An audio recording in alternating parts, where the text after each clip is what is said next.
பார்க்கக்கூடியது சனி பயிற்சி பலன்கள் பார்த்துட்டு இருக்கோம் இல்லையா? இன்னைக்கு சனி பயிற்சி பலன்கள் ரிஷபராசி. சனி பயிற்சி எப்போ வருது? அதான் 2025 மார்ச் மாதம். அது 2.5 வருஷம் இருக்கும் இல்லையா? அப்போ ஜூன் 2027 வரைக்கும் சனி பகவான் கும்ப ராசியிலிருந்து மீன ராசிக்கு பயிற்சி ஆகிறார்.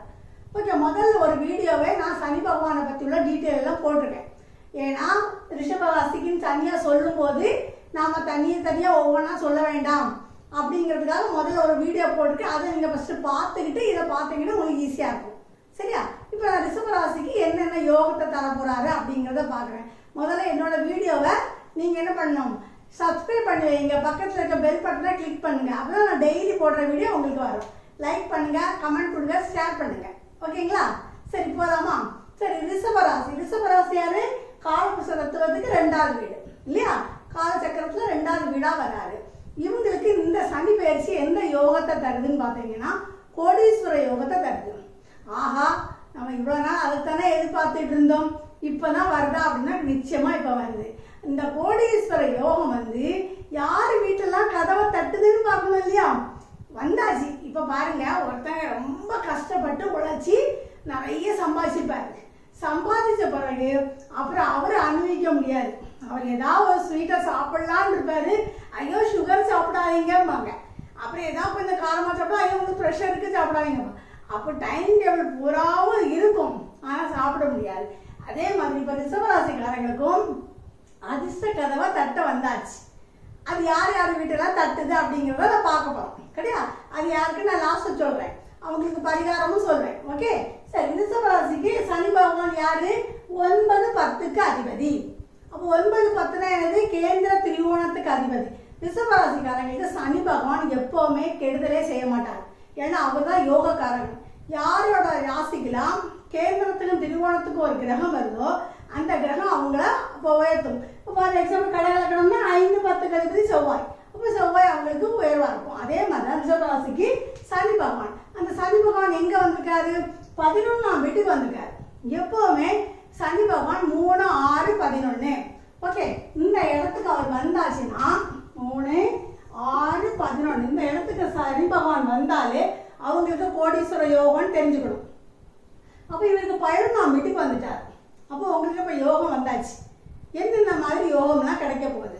அதாவது 9ஆம் அதிபதி 11. பொதுவாகவே பாருங்க, ரிஷபராசி ரிஷப லக்னக்காரங்களுக்கு 7ஆம் இடம்ங்கிறது காலச்சக்கரத்துக்கு 8வது வீடாக வருதா? அதில் அவங்களோட திருமண வாழ்க்கையை நீங்கள் எடுத்துட்டீங்கன்னா கொஞ்சம் ரொம்ப இதாக தான் இருக்கும், மந்தமாக தான் இருக்கும். ஏன்னா அவங்களுக்கு ராசி அதிபதி 6ஆம் அதிபதி. அப்போ 7ஆம் இடத்துக்கு அது 6. அப்போ அவங்களோட வாழ்க்கை ரொம்ப சுமாராக தான் இருக்கும். ஏன்னா அவங்க ஒருவேளை அவங்க நல்லா படிச்சிருப்பாங்க, அது நிறைய பணம் இருக்கும். அப்போ ஒரு ஈகோங்கிற இதில் அவங்களோட வாழ்க்கை ரொம்ப தரமாக இருக்காது. அதனால தான் முதல்ல நாங்கள் என்ன சொல்லுவோம், ரிஷபராசி ரிஷப லக்னக்காரங்களுக்கு 9ஆம் இடத்தோட தசையாம் புத்தியாக வரும்போது திருமணத்தை வைங்க.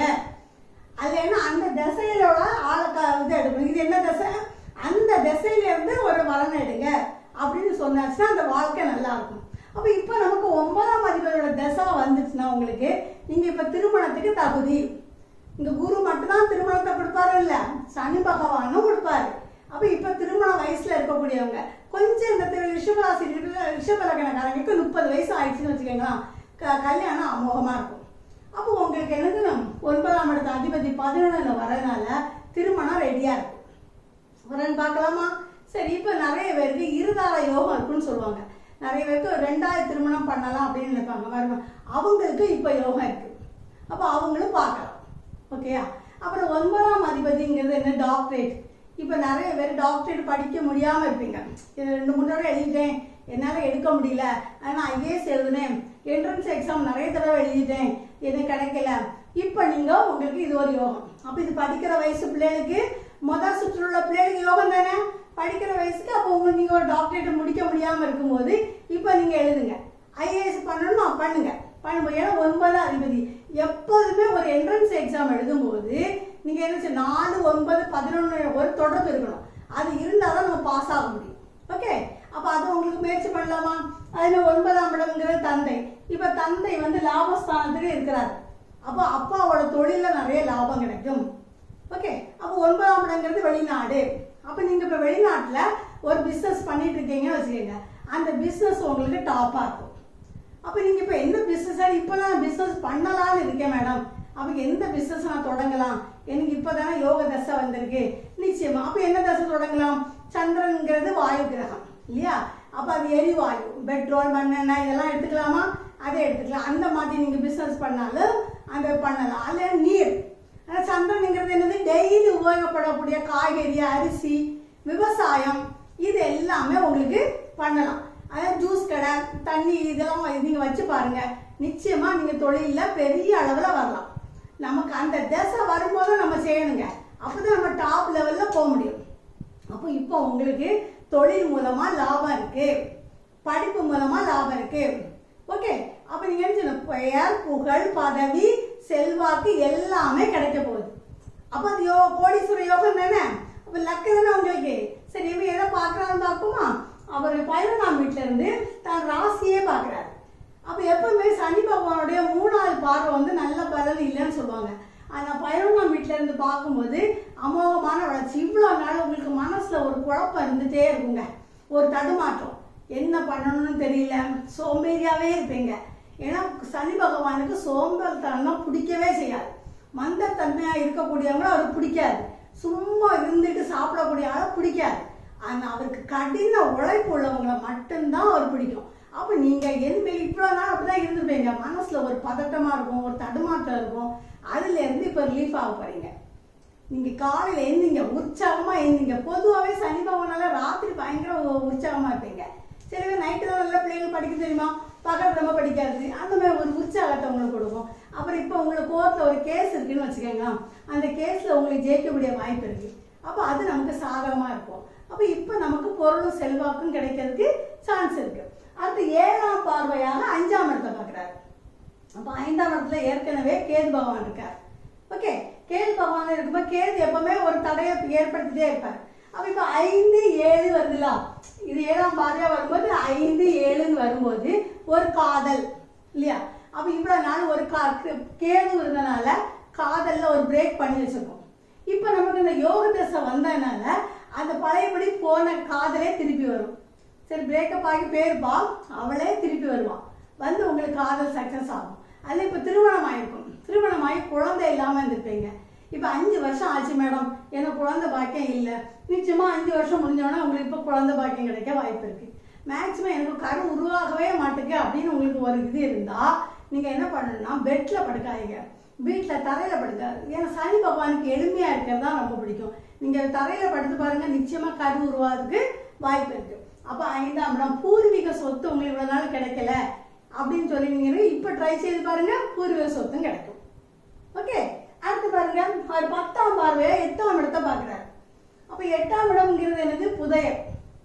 8ஆம் இடத்துல தான் எல்லாமே மறைச்சிருக்கும், மறைபொருள். இந்த இடத்துல இப்போ உங்களுக்கு புதையல் யோகம் உண்டு.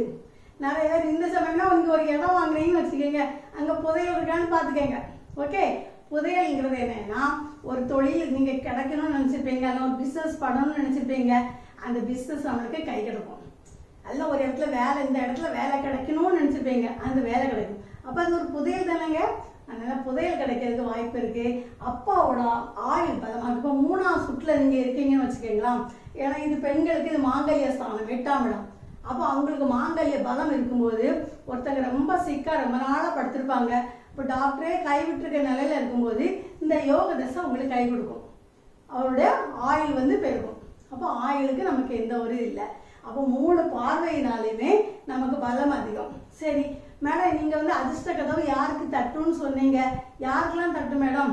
நிச்சயமாக யாருக்கு தட்டுன்னு சொன்னால், இந்த யோகம் வந்த பிறகு அந்த தசை புத்தி வரணுங்க. சனியோட திசையாக புத்தியாக நடக்கும்போது தான் அது பலிக்கும். அதான் நிறைய பேர் இன்னைக்கு கேட்டிருந்தாங்க, லலிதா மேடம், எனக்கு பொங்கு சனி வந்திருந்து எனக்கு ஒரு பலன் இல்லைன்னு. அந்த சனி யோகம் தரும்போது நமக்கு தசா புத்தி அதுக்கு ஒத்துழைக்கணும், இருந்தால் நிச்சயமாக அது நமக்கு கிடைச்சிருக்கும். ஓகேயா, அது என்ன சனியோட சாதகமான ஒரு தசையாவது இருக்கணும், சனிக்கு பிடிக்காத தசை இருக்கக்கூடாது. அப்படி இருந்தால் நிச்சயமாக நீங்கள் சக்ஸஸ் ஆகலாம். ஓகேயா, சரி, நாளைக்கு நம்ம மிதுன ராசிக்கு சந்திப்போம். நன்றி, வணக்கம். அண்ட் இந்த வீடியோ உங்களுக்கு பிடிச்சிருந்துன்னா மறக்காமல் லைக் பட்டனை ப்ரெஸ் பண்ணிடுங்க. அண்ட் கூடவே இருக்க சப்ஸ்கிரைப் பட்டனையும் ப்ரெஸ் பண்ணிடுங்க.